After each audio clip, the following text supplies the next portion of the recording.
Hello, everyone. My name is David DeSantis III, and today I'll be reviewing Wicked for Good. So, obviously, I think everybody knows what this movie is. I don't have to explain it too much. It's been super popular ever since the first one came out about a year ago. So, there's a lot of anticipation and excitement for this movie. So, can't wait to talk about it and to share my thoughts. I think that my expectations going into it were excited for sure because the first movie is basically perfect. It's such an amazing movie. And I had seen the Broadway show once when I was in like middle school. So there was a lot I remembered. No, sorry, not a lot I remembered, but yes, I remembered some things, but there were some things I also didn't remember. But the movie helped me remember some of the things. Specifically, I remembered a lot from the first act, which is obviously the first movie, and I didn't really remember as much from the second.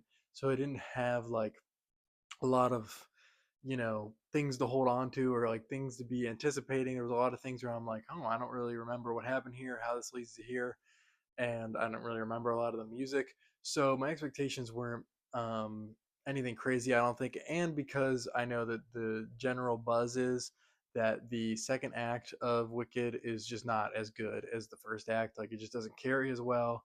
And so yeah, I'd say my expectations were very leveled. We're very like, okay, yes, I'm excited. I want it to be great, but I don't expect it to really be as good as the first one.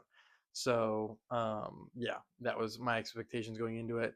And kind of looking at like behind the screen, everyone that was in the first one is in the second one. They filmed this at the same time as the first one, so not much really is different. And so I was excited, for everybody to return because everybody did a really good job in the first one, and I think that kind of leads into like the like story and the screenplay, and I think that that is where the majority of this film's issues come from. I think that the story and the screenplay they're just trying to do a lot in a smaller amount of time as the first Wicked. This is like 30 or 25 minutes shorter than the first Wicked.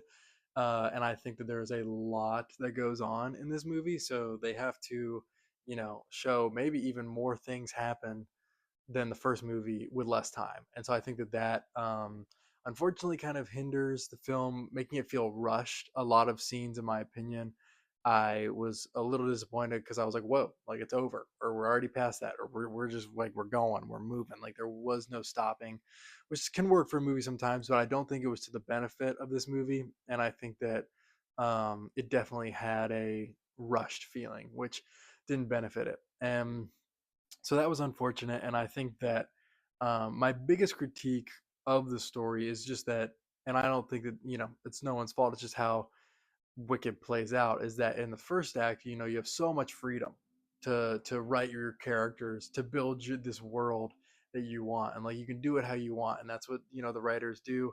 And then the second one, there's so much less freedom. You're so confined to like, all right, the Wizard of Oz is happening. We have to hit these beats. We have to make sure these things happening, so the freedom that they had in the first one is way more confined in this, and I think that that hinders the story as well. And I also don't think the story is very. It doesn't move well, like at a good, like it doesn't all connect, in my opinion. It feels very choppy, very like rushed, like I said, and I just think that that causes some tonal issues. And yeah, like for the first maybe 45 minutes, it was very much like okay, like yeah, I'm obviously still interested in this world and these characters, but like what's kind of going on here? I know what's going on, like I know what's happening, but it feels very just all over the place. Um, so I think that yeah, when it comes to the story, it's the biggest negative of this film, even though it still ends great. Like the last hour and a half, I think, is a great story. Again, I think it's hindered because it's rushed, but it's a great story. So I just think it took a while to get to that great story. And then it felt super rushed once you got to the things you really wanted to see, in my opinion. And so that was a little unfortunate. But I don't think it um, makes it not like makes you not want to watch it. Like I think it's still really good, and I think a lot of that has to do with just the characters and the acting. I think that story and characters are like the biggest parts of a film, and so if you have one, the other one doesn't have to be as great. because it's like if you're super invested in the characters, right? The story doesn't have to be the best thing in the world because you're going to watch for the characters. Or if it's a great story and you're not super on board with the characters, you still want to watch it because the story, even though the characters aren't as good. And I think that that's what happens in this movie is that you're so invested in the characters and they're acted so well. Like you just like Elphaba and Glinda do such a good job, and you're so invested in what they decide to do and what their future is going to look like. And then you're also invested in Fiyero and what he's doing, and he's also acted really well by Jonathan Bailey. And then you also have Jeff Goldblum, who I think is a standout in this film. He's not in it much, but I feel like he um, ever since Thor Ragnarok, really relies more on his comedy and acting now. And like, not like he didn't in the past, but like I feel like that is like kind of the niche he's found over the past few years. And in this time, like yes, he's still his comedic self, but he brings some emotional moments and some really good scenes into this film. And I think that he gives an amazing performance. And I was super surprised at just how amazing he was in the small role that he had. And I think it comes to no surprise that Ariana Grande and Cynthia Erivo both gave amazing performances um, in their roles. Specifically, Ariana Grande. I think that Glinda is the weight of this film, like the anchor of Act Two. Because again, kind of going back to the story, Alphaba is not doing as much. Like she's not there's not as much growth going on with her as there is with Glinda. Whereas in the first movie, they both had all so much growth, whereas Elphaba really doesn't. Like she's kind of just a one note character. I feel like for the majority of this film until the end, which is good. But yeah, until then, it kind of feels like she's just waiting for this moment to happen, and um, you know, looking at Glinda, so much is happening throughout the entire movie that she's working through and figuring out. And it's so amazing, and it's portrayed so well. You can see so much that's going on, in her mind through the acting of Ariana Grande, and I think she just does an amazing job. I also think Jonathan Bailey did a good job. Fiyero doesn't do as much as he did in the first act, also. So I don't know if his acting is like on full portrayal as it was in the first movie, because in this movie I think he's a very taken aback role. He has a couple of big moments that, again, I think are rushed. There's one big moment specifically. The entire no good deed sequence is completely rushed, which is so unfortunate because it's my favorite, like my favorite scene from the Broadway show, and I was so excited to see how they would do it. And I think that Broadway does it way better. It was just, I don't think, really well done at all, and I think it was very rushed. What happened to Fiyero and like that whole moment just was like super quick, and it's like whoa, like that's such a tense and amazing moment, and they just kind of like brushed right by it, in my opinion. So that was really unfortunate to see, um, because I do love that part of the show, and it just didn't, come through in the movie, which is unfortunate. But another part that I think was really negative was the song that Fiyero and Elphaba have after he leaves Glinda at the altar, and yeah, I think it just doesn't feel good because he just left someone at the altar, and they're doing this like romantic thing that honestly just feels awkward. It feels a little uncomfy, and it just doesn't. I don't know if it was the acting, it might have been, but it was just a little uncomfortable and a little awkward. So that whole scene didn't work for me. And yeah, I think that that was unfortunate. But kind of going into the directing, I think it's done extremely well again, just like how it was in the first movie. Specifically, Glinda has a song where they do things with reflections and mirrors, and I thought that that was awesome. That was super cool to watch and like wonder what was going to happen like the next time they did this effect. So I really liked that.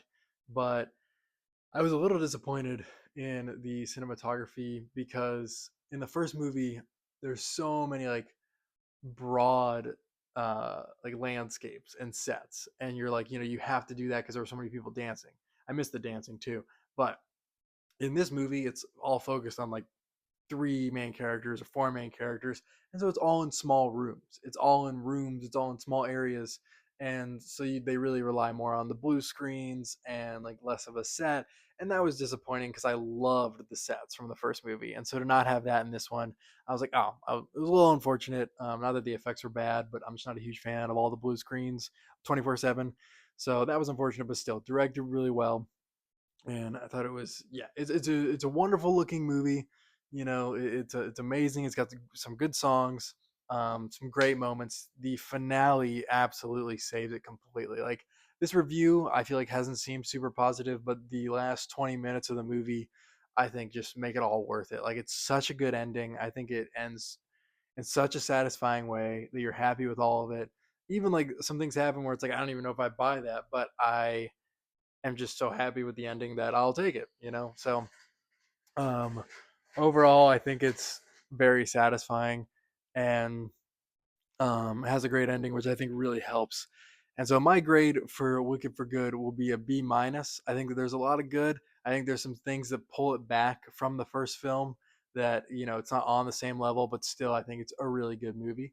My biblical application, spoiler warning, is I believe every story takes from the gospel of Jesus Christ, and I think that that is you know the Wizard of Oz is like playing this like evil like devil character of like he's going to look good to the world. He's going to look amazing. Everybody wants to, have what he's given, and people are going to cling to that like a drug and not let it go.